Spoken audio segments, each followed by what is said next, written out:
Transportation Department says that CAAP's air traffic management system should have a backup after the airspace shutdown over the weekend. What we need is a new backup system because there's no backup for the whole system. It should be located not in the same area, probably in Cebu or in Davao. We can still use this system for a few years, but we should be ready to have a new system. House Ways and Means Committee Chairman Congressman Joey Salceda says the Civil Aviation Authority of the Philippines should shoulder the board in lodging of passengers affected. However, CAAP cannot commit yet since investigations are still ongoing to determine whether the incident was due to neglect or force majeure. Right now, that is being discussed. We are looking at all angles. No, we are not sure as of this time kung talagang ang failure is force majeure or whatever.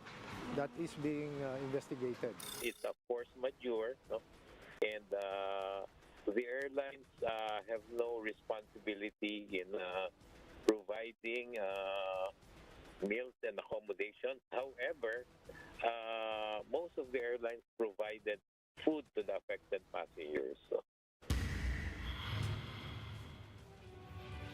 An unprecedented event with an unexpected aftermath. The airspace shutdown on New Year's Day not only disrupted flights, it also exposed gaping weaknesses in the country's air traffic system. It also left still unanswered questions. Who is responsible and what took so long to realize just how far behind we are in air traffic technology? We discuss in this episode of The Chiefs.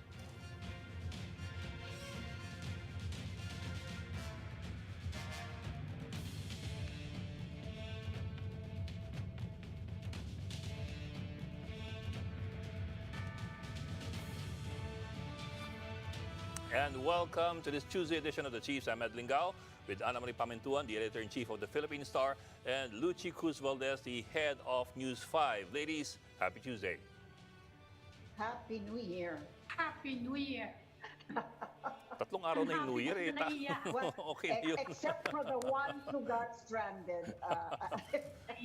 Well, hopefully kumukonti na sila, di ba? New Year for us. Nag-iiyakan din mga tao sa onion, di ba? Oo, hindi pa rin bumababa. Hindi, oo, no? Hindi bumababa kahit na nag-SRP na. Hindi, nagpa-inspection kami kanina dyan sa Divisoria, no? Oo, mahal pa rin. It's 600 per kilo. 700 nga rin. Oo, That's Divisoria.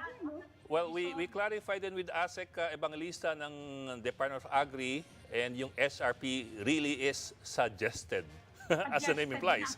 We were wondering kasi nung una, baka naman may iba nang ibig sabihin ng suggested retail price. Baka naman suggested mandatory retail price na to. Hindi, suggested daw talaga. Hindi, suggested talaga yan. Pero napakalayo sa actual amounts na dapat ipataw, di ba? Parang lugi yung seller. I mean, di ba? Paano ka naman magbebenta ng 250 eh? Ang bilihan nga, nasa 500, di ba? Para kawawa. Pinakamura yata doon, 560 eh. Kasi yung iba nag-monitor din, di ba? Yung ibang media groups eh. 560 yung pinakamababang nakita ko doon sa mga sa mga indices. Dapat yan. Nakakatawa nga yung mga meme tungkol sa simulation. Oo. Na nakakainis. Yung mga naggigisa eh, ostentatious display of wealth daw. Kailangan nasa salin mo yan. Kailangan isama na yung sa salin. yung 250 turns out not to be an SRP, it's an IRP, illusory retail price. Yes, that's true. Ay, nako. Okay, but we also have other stories today. Ami, ano yung mga top story niyo for today coming out tomorrow? Siyempre, Bongbong Marcos is Off in to China. China, no? And sabi niya, wish him luck. Dahil I guess is going to bring up yung arbitral ruling with Xi Jinping, although medyo expected natin kung ano yung magiging response doon ng Chinese president. Yeah, although it does also make you wonder exactly how he will bring it up. Kasi you know how diplomacy goes. I suppose he's not really going to directly bring it up.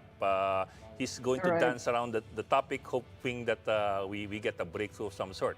But it's a dance of diplomacy kasi. I mean, there are things that you don't you don't bring up that will cause discomfort or great discomfort to your to your Yeah. to your colleague. President Rico government. Duterte, Hindi pwedeng taasan. Ano? si President Duterte, he brought it up, di ba? Ah, Yeah, Sinabi but, niya. pero yung konteksto ng pagkaka-bring up niya is yung bring it up pero inaasahan niya yung balik na at yung balik is he justified yung balik, di ba? So we won't in other words, we're looking at not just what to expect but also what not to expect in terms of the West Philippine Sea discussions. So that's one. The other thing, of course, is yung sitwasyon ngayon sa airport. Kamusta na ngayon yung mga taong naipon doon the last 2 days? Nababawasan na ba? And of course, and that's what we're gonna talk about. yeah, that's what we're going to talk about at least sa first half ng ating programa tonight. So yun, that's what we expect to talk about. And we will talk to our first guest after we go into this quick break. So please do stay with us.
Operations are back to normal at NAIA after an air traffic glitch on New Year's Day, but recovery flights are still being mounted for thousands of passengers affected. We now speak to Captain Edgardo Diaz, the Deputy Director General of the Civil Aviation Authority of the Philippines, or CAAP. Sir, magandang gabi, Captain, and welcome to the Chiefs. Magandang gabi po. Good Good evening. evening, sir. Good evening, sir. Of Hi, course, good evening. yes, sir. Thank you for joining us tonight. We've been hoping to talk to CAAP, and well, finally, you're here with us. Sir, of course, we do want to talk about an update doon sa sitwasyon sa mga passenger terminals. But if you don't mind, I'll back up a bit muna ng konti. Kasi the last we heard was yung press conference ni Captain Tamayo nung linggo ng gabi with Secretary Bautista, kung saan pinaliwanag nila yung cause ng nangyari. And I suppose in the last 2 days, kahit papaano, nag-imbestiga na po kayo at nalaman ninyo yung in detail kung ano yung nangyari. Among which, at least what we were told nung Sunday night, ang talagang primary problem was bumagsak yung UPS, yung uninterruptible power supply, bumagsak yon, hindi nag-kick in yung backup, at dahil dyan nawala ng kuryente yung buong CNS ATM. And that I suppose lasted for 2 hours. Tapos nung na-bypass na yung UPS na bumagsak, nag-power surge naman. Direkta. At yun ang tumagal. Tumagal ng mga, I suppose, 7 oras tumagal dahil may mga damage na circuitry, I suppose, dahil sensitibo yung mga computer. Tama ho ba? And any more details as to, well, in relation to the investigation you were doing? Tama po, no? You are correct. There was a power failure that affected some of our equipment. Yan po ay nagmula nga po sa binanggit ninyo, yung UPS. Yan pong UPS natin, 2 po yan. It is designed so that the failure of one will be absorbed by the other. Ika nga po, it is a redundancy that was designed in order to address itong mga failure na ganito. Unfortunately, sa nangyari po dito, nung bumagsak po yung isa na supposed to be po ay sasaluhin nung isa pa, ay hindi po nangyari. And that resulted in the failure of power to our mga vital equipment for our CNS ATM. Okay. Now, ang sabi po ninyo, in the past 2 days, maaari pong kami nakapag-conduct ng investigation to find out. That is exactly where we are right now. We are doing that. No? So our engineers and technical people are now handling the troubleshooting and the investigation of why it happened. Well, sir, So sa madaling sabi po, UPS po lang talaga ang culprit. Equipment-wise, yun lang ba ang kung ano man yun, luma, sira, or hindi nabigyan ng sapat na maintenance, UPS lang ho ba ang nasira? Wala nang iba? In the internal investigation na ginagawa po namin ngayon, no, sa tiningnan po namin iba't ibang source, iba't ibang equipment, our initial investigation would point doon po sa mga UPS na ito.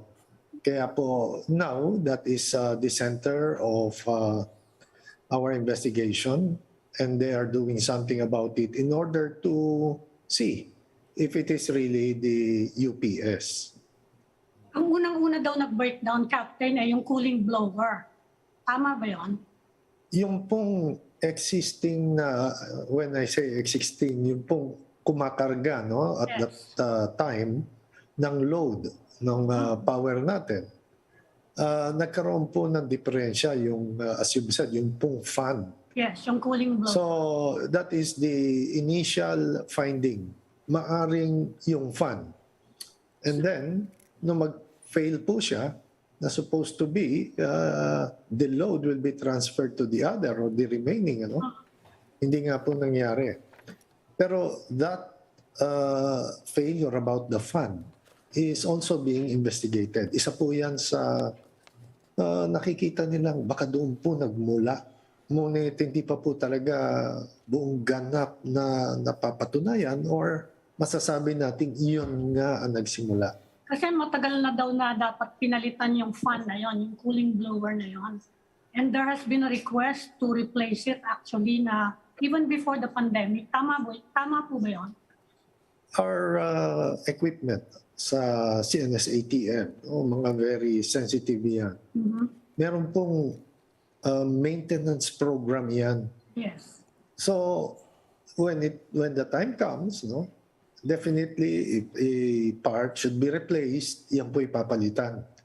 So it goes under a regular check din po, no? And there are several tests being conducted para masiguro po natin na ito ay ayos na gumagana. Are we talking about the age of the equipment? Do you think it's because it's been, I mean, how old is the UPS and all the other equipment that supports it, like the blowing or cooling blower? Is it age or is it, ano ba yun? Ano pa bang ibang factors? Mali yung nabili or it was substandard quality? Ano po ba yung nakikitang, ano po ba ang state ng UPS at this point? Yan po still subject nga po ng internal investigation namin. Ano? But then what I understood from our engineers is that this UPS, no, yung life cycle niya, kumbaga, it goes through a regular maintenance and that yung pong parts niyan after doing the maintenance work would last for approximately, if I'm not mistaken, and I may be corrected later on by our technical group, no? Mga 4 years po yan. Right now, it is going a little bit past 2 years. So, kung tutuusin po ay maayos pa dapat yan. So sir, it's only half of its life cycle. Is that what you're saying? 4 years dapat yung UPS lifespan pero nasa second year pa lamang? And no, as I've said, no, it is being investigated. But if I recall it correctly, parang ganoon po, no? Kalalampas lang ng kalahati na supposed to be. Kung yan ay 4 na taon, It just passed a little over 2 years. So it's So relatively ano new. po itong sinasabi nila na dapat na-acquire nung 2010 pero dumating lang nung 2018? Are we talking about the same equipment? I think it is about the buong CNS ATM, ma'am. No? Yan po ay nagsimula ng 2010 and it was, I think, completed 2017 and then was put online 2018. And so is it safe to say that that's brand new, technically? I Well- mean, 2018, di ba? Well, it is not brand new, no? Kung in the sense of talagang brand new, bago ba ito? Ang Pero masasabi ko po, updated? Is it modern? we regularly upgrade yung system. Kasama po yan dun sa mga maintenance program. So that is what is being done. That is being carried out. Pero Captain, may mga nagsasabi din na dapat daw may mga napalitan na as part of regular maintenance. Kaya lang tinamaan ng pandemic and they had to be deferred. Tapos yung mga funding daw for those spare parts had to go through the pandemic response. Tama ba yung mga reports na? Yung pong regular maintenance, even during the pandemic, hindi po tumigil yon. We are on schedule po dyan. And during the pandemic, meron po tayong mga engineers na on duty that will do the checking and then maintenance work if needed. Nandun po sila. No? With regard to your last question about the funding, wala po akong masasabi dyan sa ngayon. I have no knowledge about that. Sir, let me Has just been take a a step pilot back. for many years, Captain Diaz. I'm just curious, no? Yung ganitong pangyayari ba, is this something that has happened before in our airport, not just in our airports, but in any airport that you have flown to or as far as you know, in your full pilot experience? And sa ganitong sitwasyon, may nananagot ho ba? Dahil in this case, it's not the fault of the airline, at least as far as we understand it, no? And neither is it the fault of the airport technically. I mean, in a sense of, so sino ho ang mananagot? Gobyerno ho ba yan? Paano ho ba yung mga ganyan? Yan po ang iniimbestigahan sa ngayon. I will not comment for now dyan po. At I'm sure that there will be a lot of investigation that will be conducted. No? Now, regarding with regard to my experience as a pilot, hindi ko pa po na-experience ang ganyan. Though, we always train for the worst. Meaning, our pilots, all the pilots, in case we lose communication, na wala po, wala kayong makausap, very vital po yan sa atin. May mga established procedures that we will follow.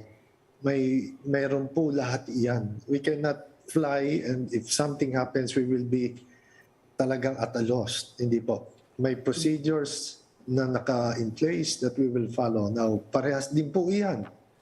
If the pilots have a procedure in case of loss of communication, our controllers naman on the ground, meron din po. Nagte-training sila every year. That is part of their training, part of their proficiency check.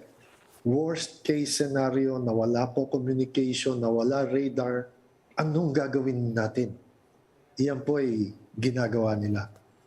Sir, let me just take a quick step back, a zoom out if you may.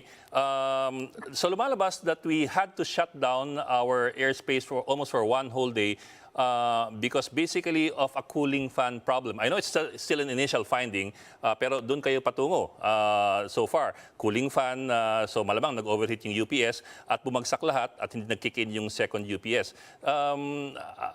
I imagine that a lot of people would find that incredible and amazing. I mean, not to put it lightly, pero it shows just how exposed and vulnerable we are.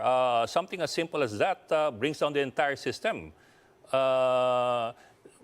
and yun nga, you being a pilot, of course, you know the need for duplication. I don't know if that's the word, for redundancy. For redundancy. Redundancy. Opo. And the redundant systems failed to kick in, even though they're what, half the age the age of retirement, you might say. Tama po yun. That is the term, no? Redundancy. And that is what we have. Nung mag-fail po yan, so parehas po na lahat, we never expected that to happen because we have redundancy. So that is now being investigated, no? And without preempting the outcome of that investigation. Now, hindi mo na po ako magko-comment yan. Though, as I've said, it is pointing towards the UPS, but still we have to check other equipment. For now, nandoon po tayo at mukhang baka iyon nga po. Pero still, as I've said, nag-iimbestiga pa po tayo.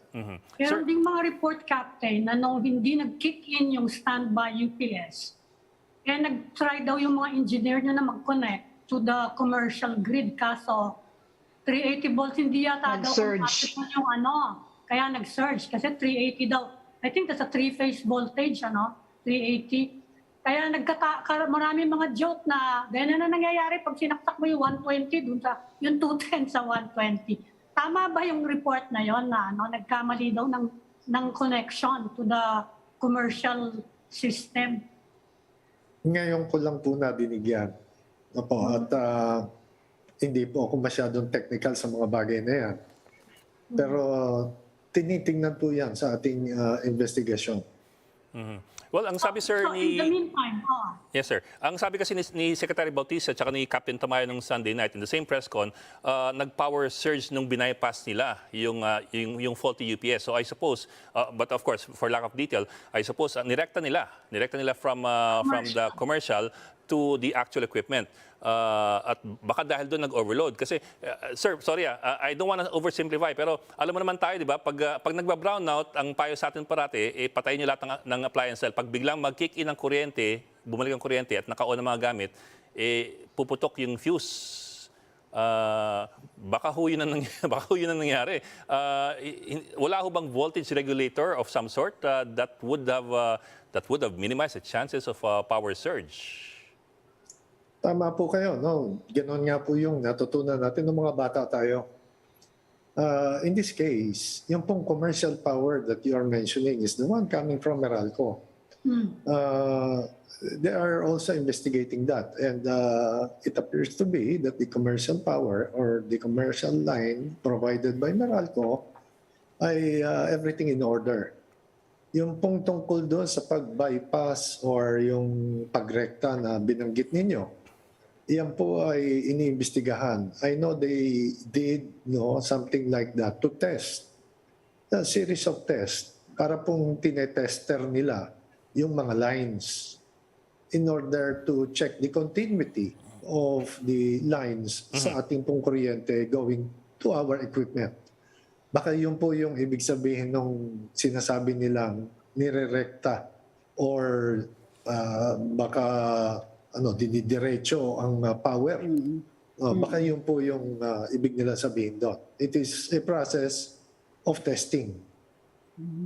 At this point po, is there reason for us passengers to worry that there might be a repeat of this in the near future, especially those who are planning on traveling by air, anytime soon? Okay po, Ma'am Lucy, that's a very valid question. Nangyari nga po yan itong January 1. So what are we going to do about it? Sa CAAP po, sabihin na natin na nangyari yan. So what are we going to do? Now, what we are going to do is to check our systems, make sure that we monitor. There is constant monitoring. Baka para lang po sa kaalaman ng lahat. Yun nga po, may schedule yan that is being done. According to our engineers, we will enhance it. Ibig sabihin, conduct frequent monitoring, no? Rather than sabihin na natin kung per hour yan, ay gagawin nilang every quarter or 15 minutes or 30 minutes. So mas dadalasan po in order to capture kung meron man nangyayari. And then the plans of having or augmenting our redundancy equipment, no? Yung mga ating on standby ay pinag-aaralan po ngayon. So in other words, kung ang mga pasahero ba, ang riding public, anong assurance ang mayroon sila? Yan po eksakto ang gusto natin ma-address. Yan po ang ginagawa ng CAAP to make sure na hindi po tayo delikado. Now, that being said, let me go back to what happened.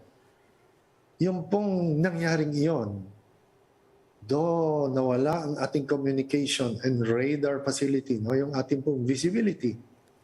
Siguro po dito ay masasabi natin sapagkat natapos pong lahat yan, wala pong nangyaring masama. No po, maayos pong nakarating naman ang lahat. Because we have the procedures in place, yung pong emergency procedures, yung backup procedures po natin, just in case that our normal system will be lost. Anong ating gagawin nun? Ano pong gagawin ng ating mga controllers? They immediately applied their contingency plans. At ito po ay nasaksihan naman po ng lahat. Nakalanding po ang ating mga eroplano. Safe po ang lahat. So when it comes to safety, that is first and foremost. That is our job. Pero sa pagpapagawa po namin ng contingency plans namin, no, pag-execute niyan, ang nag-iipong bunga ay magkakaroon po ng flight disruptions because we have to space the aircraft, no, on traffic more than the usual. At pinalanding po natin and then we stop the airplanes from taking off. Ginround po natin sila. That is immediately addressing the safety concern. So, In other words, Captain, you're assuring us of safety, but the inconvenience is another matter. I suppose yun lang ang hindi nyo magarantiya at this point.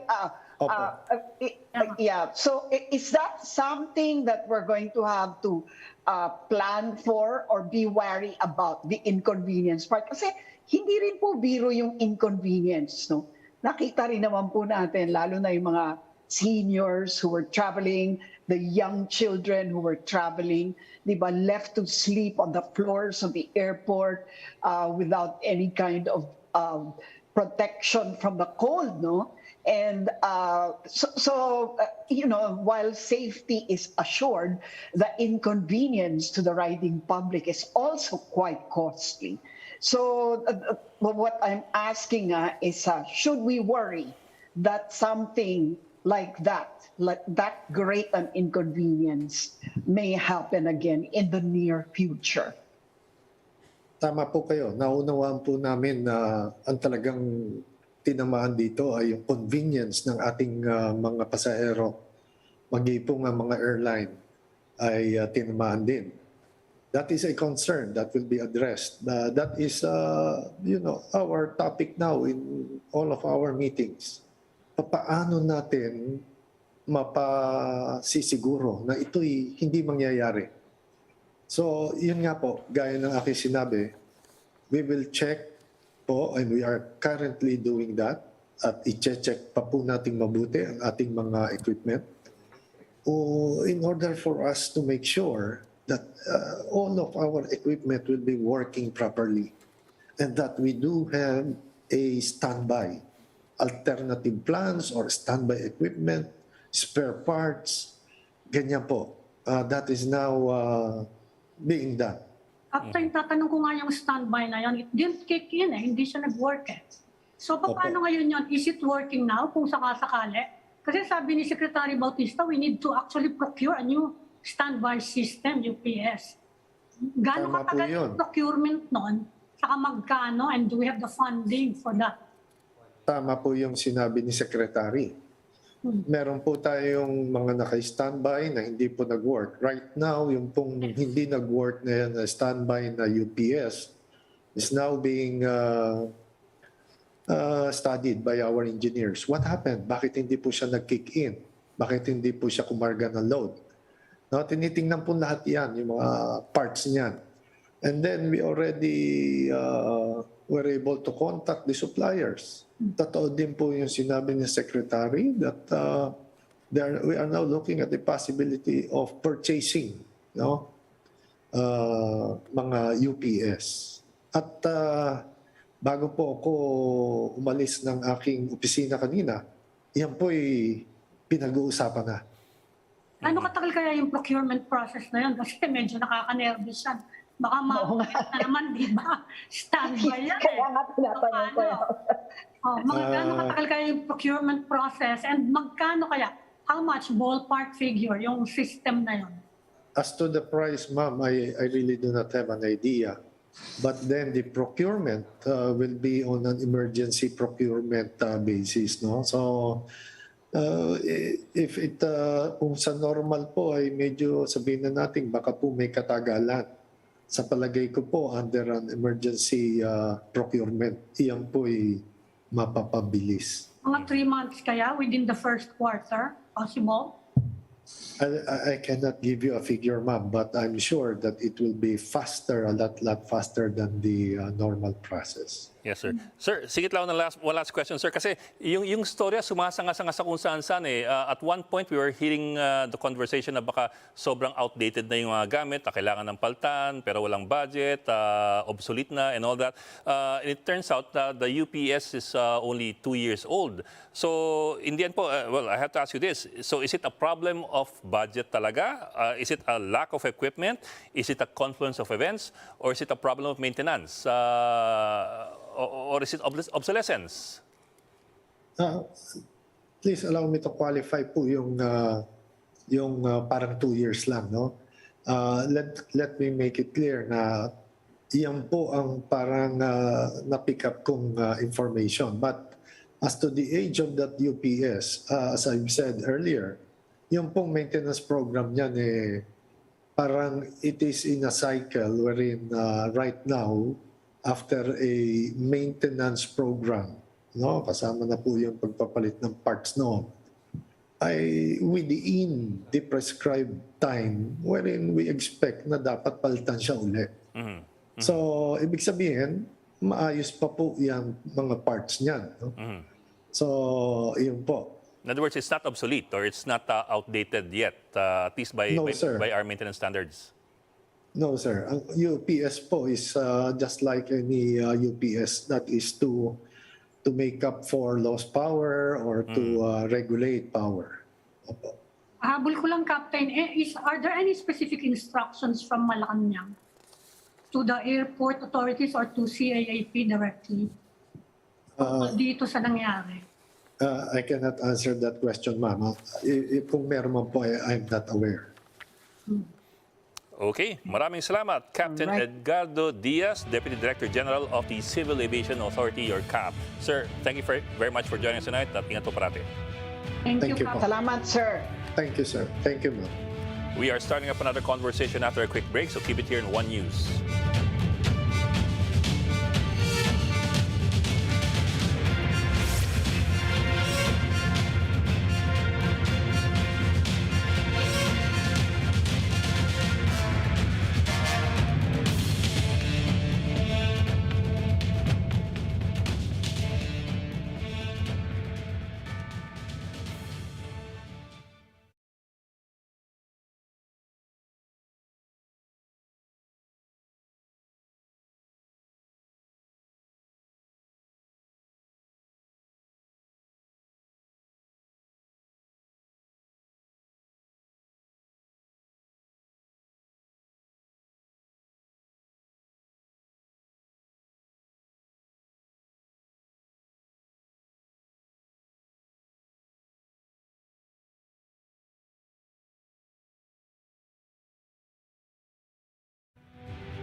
President Bongbong Marcos is off to China for a 3-day state visit. As I leave for Beijing, I will be opening a new chapter in our comprehensive strategic cooperation with China. We will seek to foster a meaningful relation and broaden our cooperation in various areas such as agriculture, energy, infrastructure, science and technology, trade and investment, and people-to-people exchanges, amongst others. Nakalis na papunta ng China si Pangulong Bongbong Marcos para sa kanyang unang state visit doon sa kabila ng COVID surge. Mahigit 10 bilateral agreements ang nakatakdang pirmahan ng dalawang bansa. I look forward to my meeting with President Xi as we work towards shifting the trajectory of our relations to a higher gear that would hopefully bring numerous prospects and abundant opportunities for the peace and development to the peoples of both our countries. Higit 10 bilateral agreements ang inaasahang lalagdaan sa state visit ni Pangulong Marcos. Ilan sa mga ito ay sesentro sa agrikultura at negosyo. I hope to return home to the Philippines with a harvest of agreements and investments that will benefit our countrymen and further strengthen the foundation of our economic environment. You're still watching the Chiefs on One News. President Bongbong Marcos is on a state visit to Beijing. How will this redefine China and Philippine relations? Or will it make any difference at all? Let's hear the point of view of a geopolitical analyst, Professor Richard Heydarian. Sir, magandang gabi and welcome back to the Chiefs. Happy New Year po. It's a pleasure to join you folks. Happy New Year, sir. Not that happy siguro dun sa mga naapektuhan sa NAIA, so I hope it will resolve soon. Sir, okay, well, the usual question that we ask whenever there's a state visit is what should we expect or what do we expect with the state visit when the two leaders meet? Let me turn that question on its head. What shouldn't we expect from this visit, especially in terms of controversial issues that may or may not be brought up? Like, for example, the West Philippine Sea, the arbitral tribunal ruling and all that. What can't we expect? Yeah, so on the surface, parang nangyari dito is similar to President Duterte. Beijing is the first major overseas visit, bilateral overseas visit for a president outside ASEAN.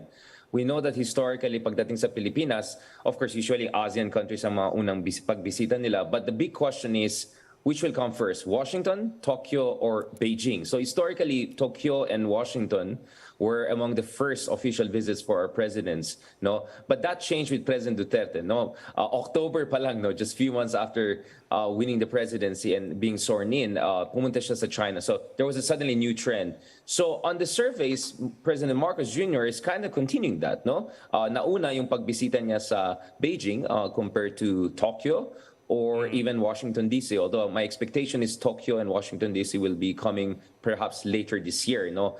But the fact that China comes first at least creates this impression na, oh, eto na to, continuity, no, when it comes to our foreign policy. But I think this is where exactly sagutin kita ngayon, diba? Ang sagot ko dito is, do not expect a Duterte moment there, in a sense that Marcos going there and saying it's you, me, China, Russia against the world. Remember nung time na yan, na-shock ang buong mundo, including yung ibang cabinet members ni Pangulong Duterte. And I remember very well that day. I mean, the when he axis said, of I'm going to separate from the U.S. and you're not going to get any of that. No, you're not going to get any rhetorical flourish or strategically extravagant claims that will, instill shock into our relations with our allies. No, I don't think. I think President Marcos is going to do what he's very good at. Remember, in the Philippines, he was the candidate of unity. He didn't try to say anything negative about any side, at least directly himself personally. I expect the same thing when he goes to China. I don't think he's going to go to China to say U.S. is bad or we're separating from the U.S. No, he's going to go to China to say, we want to maintain good relations with all major powers. And remember the cliche, friends to all, enemy to none. Although I have a problem with that because you cannot be friend to your enemy, right? Doesn't make sense. Kaya nga, do you think that he will even raise the question on the West Philippine Sea, especially in light of what Bloomberg reported as more build-ups in the Spratlys at this time? Yeah. Do you think that he will even bring that up or papahapyawan man lang ba or totally not mention it? Well, bring it up is one thing. Bring it up with force and conviction is another thing. No, so and remember, even President Duterte said, "Well, I raised the arbitration to Xi Jinping para sa kanya walang saysay yan sa tapos na." Is it a ticking the box lang? Bring it up, or bring it up and really asserting the Philippine claims? No, ako naman, if you're China, mas worry mo aside from the rhetoric of the president is what the Philippines is doing vis-a-vis the United States, and I think that's where the dilemma comes in, because with President Duterte, just as he said, talagang nagkaroon ng doubt dun sa alyansa natin with America. And he personally attacked Obama. No? He insulted President Obama. He insulted the American president. Well, with Marcos Jr., it's the complete opposite, right? He's extremely nice and chummy with Americans. But more than just being nice and chummy to them, pinag-usapan natin ng marami to sa mga discussion natin in the past.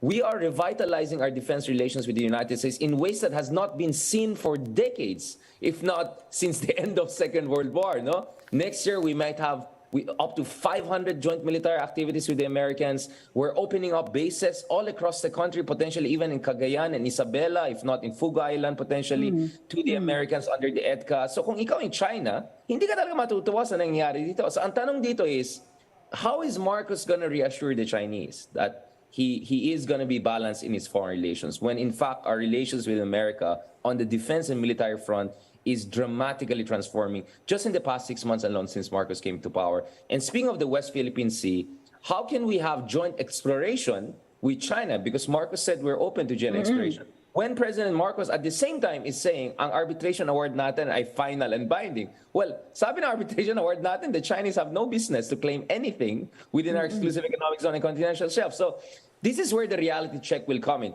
I'm sure dun sa official statements is going to be all nice and dandy. We signed, I don't know, a dozen agreements. China pledged billions of dollars investment. But what I'm really interested in is, anong take ng mga Chinese kay Marcos? Is this someone that is going to be more like Duterte, or is this someone who's going to be more like Aquino, or is this someone totally different? And therefore, we have to modulate our approach to the Philippines, because clearly Marcos is there to get Chinese investments, including sa infrastructure natin, para wala na tayong power outage sa NAIA, among others, di ba? Eh, doon malakas ang China eh. And China is a major stakeholder doon sa national grid natin, di ba? So in short, yung strategic cooperation hasn't anything to do with the West Philippine Sea, but with the exploratory on the development side. Right, Lucy, I mean, that's the point. If service contract lang with China, there's no problem. I don't see any problem with that, especially if it's a service contract. Katulad ng Malampaya, no? We ask a multinational company, so let's ask CNPC of China or Sinopec of China, no, to help us. That will not be a problem. But ang kutob ko, China wants more than that, no? Gusto nila joint exploration, katulad ng joint seismic undertaking na ginawa natin paano ni President Arroyo, dun sa areas na kasama sa 9-dash line. Pero base sa international law at ating saligang batas, walang basihan ng Chinese claim there. So this is where Marcos is going to have his moment of truth. On one hand, he talks tough on West Philippine Sea. He says final and binding arbitral tribunal. At the same time, he's saying let's have joint exploration with China. But how are you going to square the circle? Mahirap yun, di ba? So I'm sure dun sa statements, syempre magaling ang mga diplomats natin and all. There will be a lot of creative communications there, right? But behind the scenes, how are you going to square the circle? Ang hirap nun. Ang hirap talaga nun. Kaya nga I said the joint exploration agreement discussion was doomed during the Duterte time. I don't know how Marcos is going to deal with that. Now, if tuloy-tuloy itong defense cooperation natin with US, at hindi natutuwang China, will China make billions of dollars of investments in the Philippines? Why would China make billions of dollars investment in the Philippines if they're not happy with the direction of the Philippines' foreign policy when it comes to issues that are very dear to China? Taiwan, West Philippine Sea, among others. Kaya nga sabi ko, on the surface, it's nice to say we want to be friends to all and enemy to none. But when you have such serious fundamental strategic differences, how are you going to tiptoe around that? That's where we're going to see what kind of statesman and how skillful of a diplomat Marcos Jr. is going to be. Can he play around that? Can he convince the Chinese, or the Chinese are going to be skeptical despite making nice statements on this? But can he even go around the law? Di ba unconstitutional yun? No, I'm talking about going around the issue of U.S. defense cooperation and all. But the joint exploration. I mean, if that's the objective, that even goes against the Constitution, right? Is there even a topic the Supreme Court, diba? Pero I think sila Nery Colmenares and mga others were behind it. But parang hindi na na-resolve yun as far as I know. Parang naging mutan academic siya because Arroyo allowed the Joint Maritime Seismic Undertaking case to lapse, I think 2008 or 9 or something like that. So I think we can still have some legal discussion around that issue. But for me, it's also a political issue, right?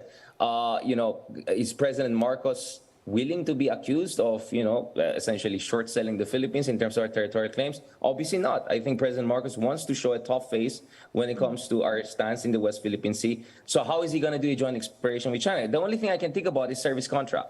No? Service contract in areas that China really doesn't claim, but we kind of make it look as if we're doing some major agreement, friendship, cooperation with China. Maybe that's one way they can do it. In fact, that was my suggestion. I think that's the best way to do it because it creates some sort of confidence between the two sides. But once pinag-usapan ng West Philippine Sea Exclusive Economic Zone natin, medyo delikado yan. Yeah, that could raise not only serious legal issues but also just serious political issues for President Marcos. Kaya sabi ko, reality check Etong pagbisita niya, dito natin makikita what can he really get out of China. And remember, one big problem we had in the past is when President Duterte went to China, he was promised $24 billion in investments. And then nagpanic ang tao, sinabi nila magkaroon tayo ng debt trap. I was always skeptical. You can see my works in 2008. I said, wala yan, baka pledge trap lang yan. Puro lang pledge yan, walang mangyayari. Pero dahil natuwa tayo sa pledge kung ano-anong concessions ang ginagawa natin sa West Philippine Sea. So the other challenge for President Marcos is to make sure na hindi siya madadala sa mga pledge of investments lang. That he makes sure konkreto talaga itong mga pledge na to. Literally maging concrete ito in terms of investment. And these investments dapat walang kapalit yan in terms of our territorial claims, in terms of our foreign policy and strategic sovereignty. No? So these are going to be really the challenges. But to be honest, I expect the statements that will come out of this visit to be extremely feel-good. You know what I'm saying? Magaling ang Marcos administration sa ganun. No? Really just projecting this unity, friendship, everything is fine kind of image. I'm seeing, so we're not going to see, in short, the kind of Duterte polarizing, aggressive, off-the-script statements. This is going to be very on the script, very clean, very disciplined kind of exercise in statesmanship by President Marcos. Whether he can overcome the dilemmas I mentioned a while ago, that I don't think that will be overcome anytime soon. Pero merong minimum expectation sa kanya, no? That issue, yung fishermen natin. Yep. You can ask China na tigilan nyo na yung kahaharang at papadala niyang mga swarms of Coast Guard fishing boats ninyo para naman makapag-fish ng maayos yung mga fishermen natin. You think he can even bring that up? Saka he's coming from, he can draw on a reserve of goodwill from the time of his mother pa na, di ba, she helped establish diplomatic ties with this China, the modern China. Kasama siya. Si picture of Mao Zedong, hug niya si Bongbong Marcos with Imelda there. Yeah, definitely. I mean, so you think pwedeng he can draw on that para sabihin, ay pabayaan nyo na, ibigay nyo na sa amin yung mga galunggong namin, huwag nyo na kami pakialaman dito. Pwede kaya yun? I'm sure they're going to look for a number of low-hanging fruits. That's a very good point that you raised. I'm sure one of the things they're going to work on is a number of low-hanging fruits, maybe at least temporarily. Kasi ang style ng China, you see, all of us are doing what Deng Xiaoping was saying, right? Crossing the river and feeling the stone, right? So Marcos is doing it while revitalizing ties with China. He wants to keep it nice with Chinese. The Chinese want the same relationship they had with Duterte with Marcos, but they're also realizing Marcos is not necessarily the same, right? So all of us are feeling the stone while crossing the river. So while we're doing that, I'm sure there'll be some efforts to find some low-hanging fruits. So maybe there will be discussion once again of why not have ecological zones dun sa West Philippine Sea. For instance, yung fishing ban sa areas na sobrang depleted yung resources. Or have a kind of, for instance, joint patrols discussion, no? Or more access for Filipino fishermen. Or yung Coast Guard ng China, medyo mag-withdraw siya, medyo kokonti yung militias.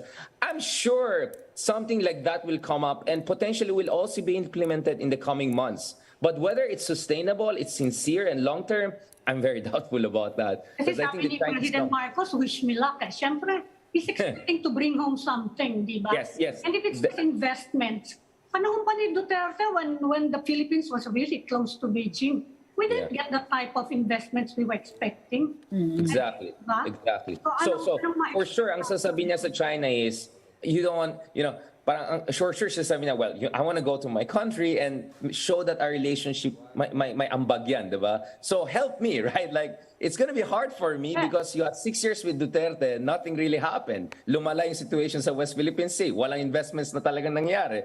I don't want the same thing to happen to me. Now, if you want me to have a good relationship, give me something, right? Give me something. So definitely there'll be deliverables.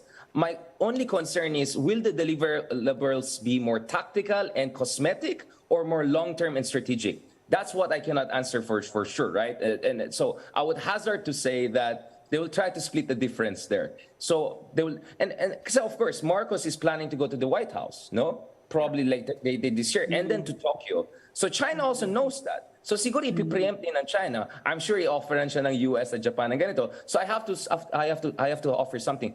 Kaya nga, in a weird twist of events, a part of me is saying, actually, if Marcos Jr. plays his cards well, he actually has more leverage over China than the other way around.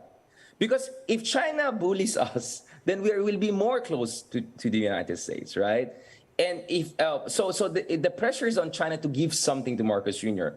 So the trick for President Marcos is not to over-promise like Duterte did, or not to be overly concessional in his approach. I think President Marcos should be clear with his red lines, show some openness, and then make it clear to China, President Duterte was super nice to you. And what did we get in the last 6 years? I cannot have that situation because the Filipino people want to see kung may ambag ba itong pivot to China na nangyari back in 2016. We have to show something. So I won't be surprised in the coming year or so, there'll be some movements on some of the Chinese projects, including projects in Mindanao, or even in the Clark high-speed railway project, at least a bit more than just symbolic. I'm not that skeptical. Sa akin naman, I think we can get something out of this trip na concrete, but will it be as bongga, no, as game changer? I'm still skeptical about that. Kasi nga, ang China doesn't have an incentive to go big on the Philippines when Marcos is going so big on our alliance with the United States. They're not happy with that. So something has to give, right? You cannot have it both ways all the time. You can do that for a while, but not all the time. Kaya nga, yun yung dilemma ngayon. That's the strategic dilemma at the heart of the visit right now. That's why I'm carefully going to follow not only what's written, but also read in between the lines and what is not going to come out of the joint statements and the agreements that are going to be signed before the end of this week. Mm-hmm. Okay. Maraming salamat, Professor Sorry, Richard Hilayan. I just wanted to cover all the bases. Abangan kung tama ang mga projection at Ayan tayo. prediction. I'm sure the President is gonna take her advice. Okay. Okay, Prof, maraming salamat for joining us tonight. Always a pleasure to have you on board. Ingat As po always, parati. pleasure. Thank you. Thank you, Prof. Thank you. Have a good day, God bless. And that's all we have for the Chiefs. We hope to discuss here. We'll keep the conversation going. I'm Ed Lingao. I'm Andy Pamintuan of the Philippine Star. I'm Lucy Cruz Valdez of News 5. We are One News, all sides, all the time.